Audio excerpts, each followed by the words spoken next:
Hello बच्चों, let's read the question. Dash connective tissue cells does not secrete fibers of structural proteins called collagen or elastin. कौन सा connective tissue cell secrete नहीं करता है fibres of structural protein called collagen and elastin? Simple सी बात है। अगर हम बात करें कोलेजन फाइबर्स की, ठीक है बच्चों, मैं आपको बताती हूँ कोलेजन फाइबर्स के बारे में। Collagen fibers. Collagen fibers are white fibers, and they are composed of collagen protein called tropocollagen. ठीक है, किसके बने होते हैं? ट्रोपोकोलेजन के बने होते हैं, which is a collagen protein. ठीक है, तो बच्चों अगर आप कोलेजन को बॉईल करते हो तो वो जिलेटिन में कन्वर्ट हो जाता है, और अगर आप कोलेजन पे पेप्सिन डालते हो ना, पेप्सिन एंजाइम, तो कोलेजन का डाइजेशन हो जाएगा। ठीक है, डाइजेस्ट हो जाएगा ये फाइबर। ओके, चलो बच्चों, ये हो गया। आप कहाँ पाए जाते हैं फाइबर? मेनली आपको टेंडन्स में मिलेंगे, इसके अलावा तो आपको ये मैक्सिमम हर जगह ही मिलेंगे, काफी ज्यादा अमाउंट में ये पाए जाते हैं इसके अलावा। ठीक है, मेनली देखें तो टेंडन्स में आपको मिलेंगे। टेंडन्स नॉन इलास्टिक होते हैं, ठीक है, क्योंकि वहां पे वाइट फाइबर्स होते हैं। ठीक है, ये हो गया। इसके अलावा दूसरे फाइबर्स कौन से हैं बच्चों? दूसरे फाइबर्स है elastin fibres. Elastin fibres, they are composed of, सबसे पहले they are called yellow fibres, ये याद रखना, they are called yellow fibres, and they are composed of which protein? Elastin protein. किसके बने होते हैं? इलास्टिन प्रोटीन के बने होते हैं। बच्चों ये कैसे होते हैं? ये ब्रांच्ड होते हैं और इलास्टिक होते हैं। कैसे होते हैं? ब्रांच्ड होते हैं और इलास्टिक होते हैं। ओके, तो दोनों तरीके के फाइबर्स मैंने आपको बता दिए। अब कहाँ कहाँ ये पाए जाते हैं?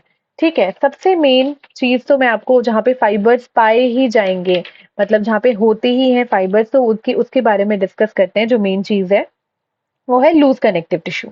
ठीक है, जो हमारे लूज कनेक्टिव टिश्यू होते हैं, लूज कनेक्टिव टिश्यूज में आपको फाइबर्स मिलेंगे। ठीक है, and the fibres of loose connective tissue are loosely intertwined between cells. ठीक है, they contain fibres.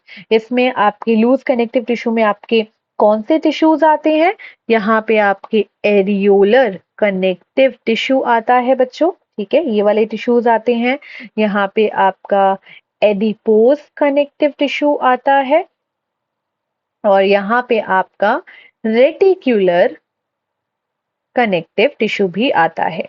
Areolar connective tissue में आपको collagen fibre, elastic fibre, reticular fibres मिलते हैं, और सेल्स भी मिलते हैं काफी सारे, fibroblast, macrophages, plasma cell, adipocyte, mast cell, ये सारी चीजें in a semi fluid ground substance. बिल्कुल करेक्ट है। Okay, and what is the function? Strength के लिए, इलास्टिसिटी के लिए, सपोर्ट के लिए। What is the function? Strength के लिए, इलास्टिसिटी के लिए, एंड सपोर्ट के लिए ये फाइबर्स होते हैं। एडिपोज टिश्यू में भी आपको फाइबर्स मिलते हैं। ठीक है, एंड यहाँ पे the cells are specialised to store fat.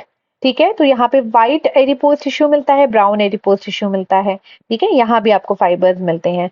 Reticular connective tissue में आपको रेटिकुलर फाइबर्स मिलते हैं। Reticular fibres are glass like. ठीक है, कैसे होते हैं? ग्लास लाइक होते हैं reticular fibres, they are glass like. ठीक है, और ट्रांसल्यूसेंट होते हैं, हाईली ब्रांच्ड होते हैं, रेटिकुलर रेटिकुलर प्रोटीन के बने होते हैं। ठीक है, रेटिकुलिन प्रोटीन के बेसिकली ये बने होते हैं। ओके बच्चों, तो लूज कनेक्टिव टिश्यू में यानी कि एडिपोज में और एरियोलर में तो आपको कोलेजन और इलास्टिन फाइबर मिलेंगे ही मिलेंगे, मिलेंगे ही मिलेंगे, बिल्कुल कंफर्म है। ओके, तो यहाँ पे द सेल सिक्रीट फाइबर्स, बिल्कुल करेक्ट है। अगर मैं बात करूं कार्टिलेज की, तो cartilage is consist of dense network of collagen and elastin fibre. इसमें अभी आपको कोलेजन एंड इलास्टिन फाइबर्स मिलते ही मिलते हैं। ठीक है, the cells of mature cartilage are called chondrocytes. Cartilage की जो मेच्योर सेल्स होती है ना बच्चे, उनको क्या कहते हैं? उनको कहते हैं कॉन्ड्रोसाइट्स। और कॉन्ड्रोसाइट्स जो हैं, इसके अलावा यहाँ पे एक कवरिंग भी होती है, कॉन्ड्रोसाइट्स के अलावा एक कवरिंग भी होती है कार्टिलेज के ऊपर, जिसको पेरिकॉन्ड्रियम कहा जाता है। क्या कहा जाता है? पेरिकॉन्ड्रियम कहा जाता है। तो यहाँ पे भी बेटा आपको मिलेंगे फाइबर्स मिलते हैं। ठीक है, समझ आया? कार्टिलेज में एक बात सुन लो, no direct blood supply, there is no direct blood supply. कोई भी ब्लड वेसल डायरेक्ट कार्टिलेज में ब्लड सप्लाई नहीं देगी, वो पेरिकॉन्ड्रियम को ब्लड सप्लाई देती है। तो किसको देती है? पेरिकॉन्ड्रियम को।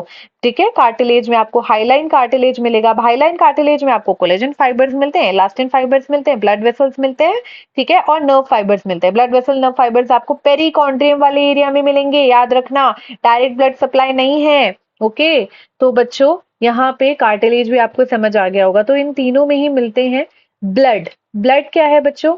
ये हमारा लिक्विड कनेक्टिव टिश्यू है, और we also call it fluid connective tissue. यहाँ पे आपको ब्लड सेल्स मिलते हैं, इसके अलावा मैट्रिक्स मिलेगा। ठीक है, ब्लड सेल्स मिलते हैं, इसके अलावा आप मैट्रिक्स की जगह प्लाज्मा लिख लो तो वो बेटर रहेगा। ठीक है, और प्लाज्मा मिलता है। ठीक है, और यहाँ पे the cell do not secrete fibres, cell fibres नहीं सिक्रीट करते। सेल्स में we have red blood cells और व्हाइट ब्लड सेल्स और प्लेटलेट्स। ठीक है, red blood cell responsible for oxygen and carbon dioxide transport, white blood cell phagocytosis and allergic reaction और immune responses, platelets help in the clotting of blood, they secrete protein.